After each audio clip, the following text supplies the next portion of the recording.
Yummy. Adobong baboy. Wow. Ala Kuya JJ.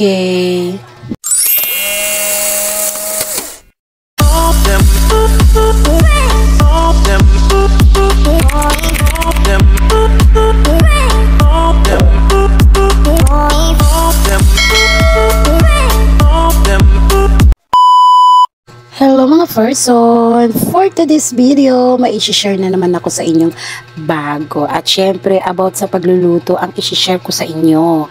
At syempre, kung bago ka lang sa aking YouTube channel, huwag niyo po akong kalimutang i-subscribe. I-click lang ang tiny bell para always updated sa bawat na i-upload kong video. Ayan, for today's video mga person, gagawa tayo ng adobo ala Kuya JJ. At Wow. syempre, first step natin, 'di ba? Nilalagyan natin ng mga sangkap tulad ng bawang, sibuyas, ayan po. At syempre, bago nyo po ilalagay ang karne, kailangan paghahalo-haluin ang ating mga panggisan na sangkap. At yan na nga mga person, inilalagay ko na po ang ating karne.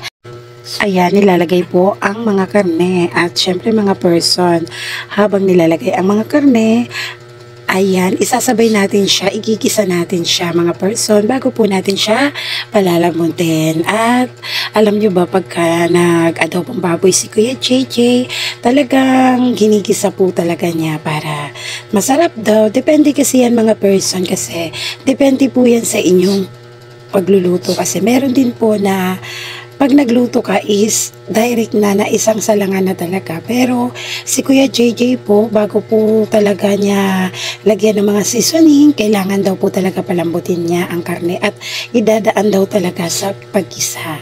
At gusto niya talaga na pag nag-aadobo ay ginigisa daw po para talagang maano po yung lasa at masarap daw po pagka ginigisa ang ating adobo. Ayan mga person, hinahalo na nga ni Kuya JJ.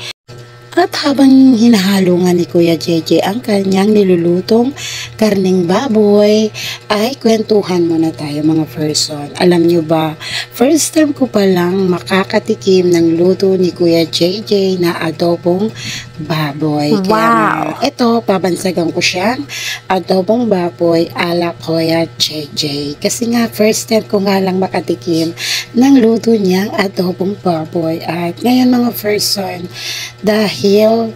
dahil nga first time ko dong makatikim ng kanyang niluluto na adobong baboy, kaya sasarapan daw po niya. Kaya ayan mga person, pinapalambot na nga ni Kuya JJ yung karne at talagang binabantayan niya kasi syempre mahirap din na masunog, 'di ba? Masobrahan yung ilalim, kaya kailangan din niya na bantay-bantayan at kailangan din niyang halu-haluin din yung karne. At kailangan talaga yun mga person kasi mahirap na magdidikit-dikit yung karne sa kawali, 'di ba? Mahirap nang masunog yung ilalim tas yung ibabaw hilaw pa. At yun na nga mga person, eto na nga. Alam nyo ba, mas masarap talaga mga person pag pinapalambot yung karne. At mahirap din naman kasi nangunguya-nguya ka na parang chewing gum ang kinakain mo. Mas masarap talaga pagka malambot yung karne. Para sa akin ha, di bali na lang talagang maubos yung gasol ng aking super kalan basta malambot yung aking kinakain karne. At hindi ako yung magngunguya-nguya, didikit-dikit sa aking mga ngipin. Ayan na nga, pinapalambot na nga ni Kuya JJ ang karne at para naman daw, hindi daw kami mahirapan ngumuya. At maya-maya nga yan mga person, tatakpan niya na nga rin po yan. Ayan, kung makikita nyo po, umuusok-usok pa po yan. Dahil nga, yung mantika, ayan, kumukulo-kulo na po yan. At syempre, hinahalo din po yan ni Kuya JJ. And then maya-maya po, ay tatakpan na po niya.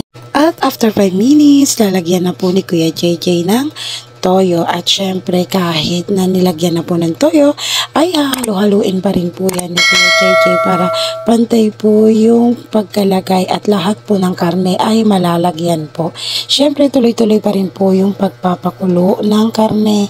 At yan na nga mga person, kung makikita nyo, umuusok-usok-usok pa rin talaga. Kasi nga mga person, dahil yan nga, kumukulo-kulo siya at syempre matigas pa rin ang karne niya. Kaya hinahalo-halo po yan ni Kuya JJ para hindi daw po siya dumikit sa kawali sa kanyang pinaglulutuan. Kaya po niya hinahalo-halo at para daw po magpantay ang lasa at magpantay at malagyan po ng toyo lahat ng bahagi ng karne. Ayan mga person, kung makikita nyo naman, sa hitsura pa lang, toyo pa lang ang inilagay niya, tsaka yung panggisa kanina. Kung tingnan nyo po, ay napakasarap po, diba? Ayan na nga mga person, hinahalo-halo pa rin po niya yan. Sa bawat paglalagay po niya ng sangkap, ay hinahalo-halo po ni Kuya JJ para magpantay. Ayan na nga mga person. Maya-maya konti, ay lalagyan na rin po niya yan ng paminta. Ayan mga person, kung makikita nyo po nilalagyan na po niya yan ng paminta at syempre kapag ka po naglalagay nga po ulit siya ay hinahalo po niya para daw po lahat ay malagyan ng paminta at syempre mga person para daw po lahat ay malagyan ng kanyang pinaglalagay. Ayan nga mga person, and then next po niyang ilalagay ay ang suka.